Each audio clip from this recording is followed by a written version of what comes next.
Hello, it's me. I'm here to show you that I actually finally finished something.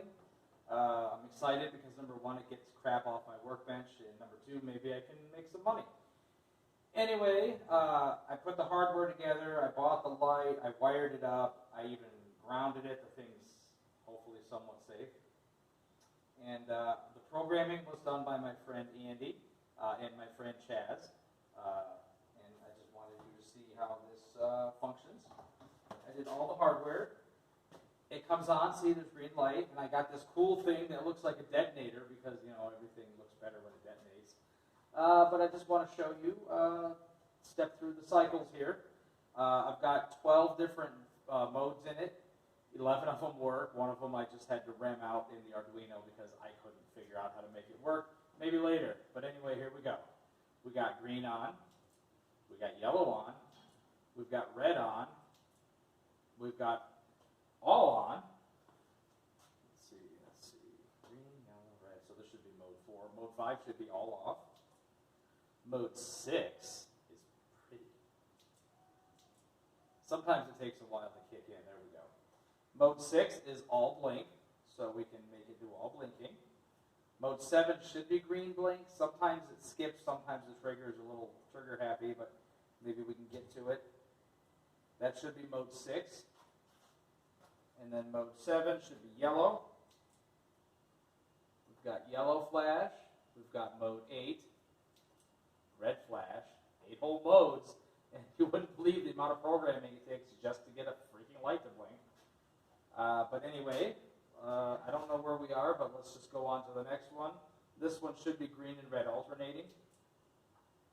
So the red stays on, and then it goes back and forth without me actually touching anything. I actually insulated the Arduino pretty well, and I put a drop-down resistor from pin 12 to the trigger switch to keep it from freaking out when things were not happening. Pull the pin low, I guess they say. So anyway, this should be like mode 10, and then I've got one more that functions. This one is red and green alternating with yellow. Now, I tried really hard to figure out how to get it just to do a regular cycle, which I could do easily, but then I have to throw all the rest of this away. So I gave up on that for now. I've got it to do weird, funky things. And if you go back to mode 1 at some point, it skips through modes like crazy. Like if you hold the button down, it just goes nuts. And then you just have to figure out what mode you're in. So I am in all flashing.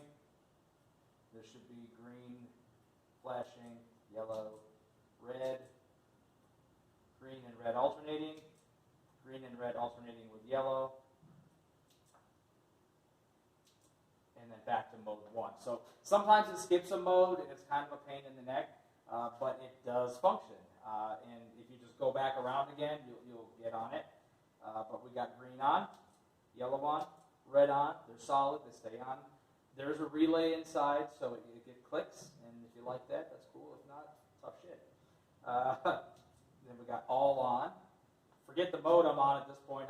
Eventually I'm going to have a display that shows the number of mode you're on, but this is the way it is right now, so it's not getting any better than this. But at least it functions. I have a rest mode in the middle. That was Andy's idea. Just they all go off. And then we have all flash. So they just blink on and off, on and off, on and off by themselves. And then you can skip out to, like I said, green blink, yellow blink, red blink, or one of my favorites, red and green alternating, or red and green alternating with yellow. So that's what it is. I've probably gone too long, but I wanted you to see. I have a traffic light. I made it happen. I've been working on this for fucking years and months. But I finally sat down with Andy and asked him to write some code for me.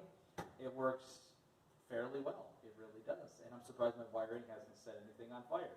And with that being said, that's all I got. Good night.